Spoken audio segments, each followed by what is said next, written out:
The palace. "By gumdrops," whispered the big friendly giant. "Is this really it?" "There's the palace," Sophie whispered back. Not more than 100 yards away, through the tall trees in the garden, across the mown lawns and the tidy flower beds, the massive shape of the palace itself loomed through the darkness. It was made of whitish stone. The sheer size of it staggered the BFG. "But this place is having 100 bedrooms at least," he said. "Easily, I should think," Sophie whispered. "Then I is boggled," the BFG said. "How is I possibly finding the one where the Queen is sleeping?" "Let's go a bit closer and have a look," Sophie whispered. The BFG glided forward among the trees. Suddenly, he stopped dead. The great ear in which Sophie was sitting began to swivel around. "Hey," Sophie whispered, "you're going to tip me out." "Shh," the BFG whispered back. "I was hearing something." He stopped behind a clump of bushes. He waited.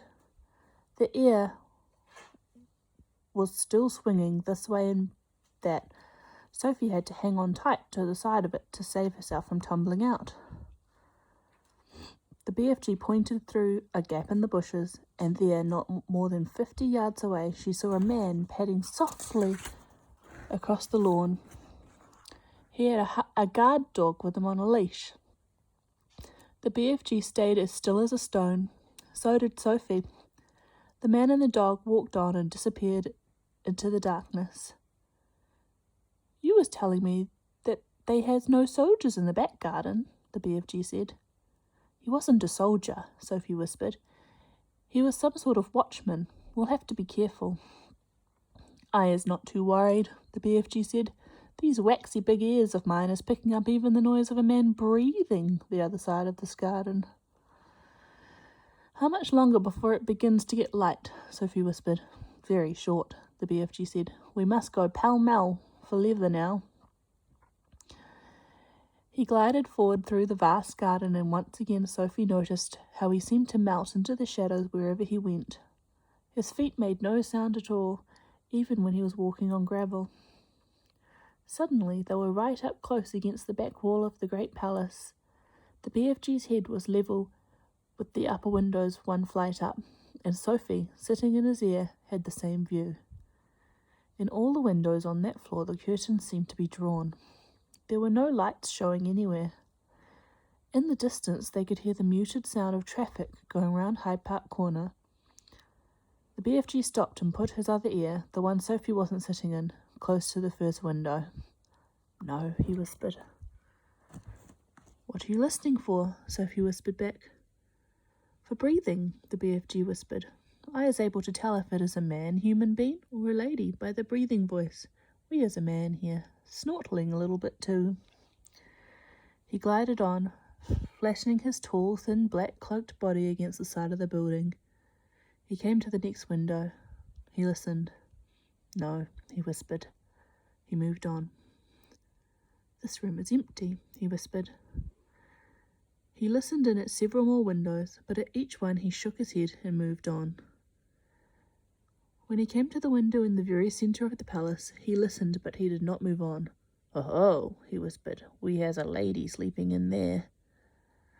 Sophie felt a little quiver go running down her spine. "But who?" she whispered back.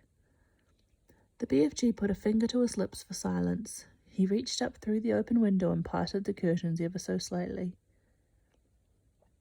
The orange glow from the night sky over London crept into the room and cast a glimmer of light onto its walls.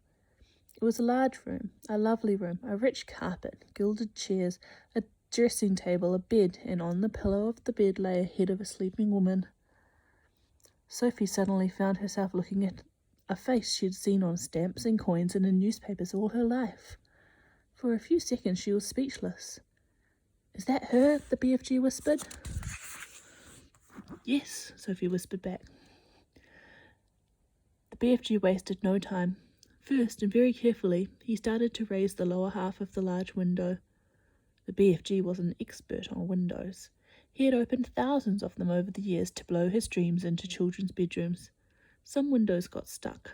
Some were wobbly, some creaked. He was pleased to find that the Queen's window slid upwards like silk. He pushed up the lower half as far as it would go, so as to leave a place on the sill for Sophie to sit. Next, he closed the crack in the curtains. Then, with a finger and thumb, he lifted Sophie out of his ear and placed her on the window ledge with her legs dangling just inside the room but behind the curtains. "Now don't you go tip-toppling backwards," the BFG whispered. "You must always be holding on tight with both hands to the inside of the window sill." Sophie did as he said. It was summertime in London, and the night was not cold, but don't forget that Sophie was wearing only her thin nightie. She would have given anything for a dressing gown, not just to keep her warm, but to hide the whiteness of her nightie from watchful eyes in the garden below. The BFG was taking the glass jar from the pocket of his cloak.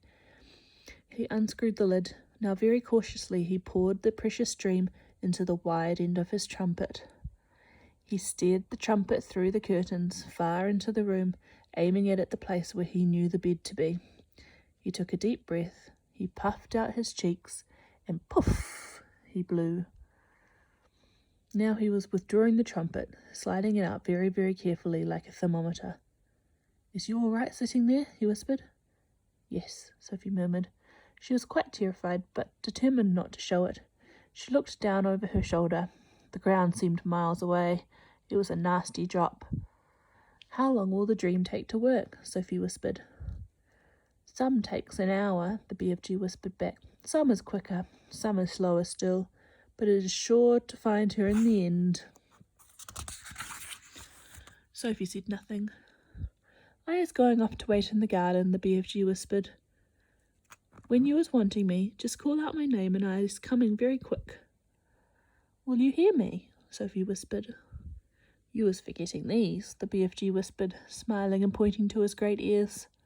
"Goodbye," Sophie whispered. Suddenly, unexpectedly, the BFG leaned forward and kissed her gently on the cheek. Sophie felt like crying. When she turned to look at him, he was already gone. He had simply melted away into the dark garden. Right, the next chapter is called The Queen.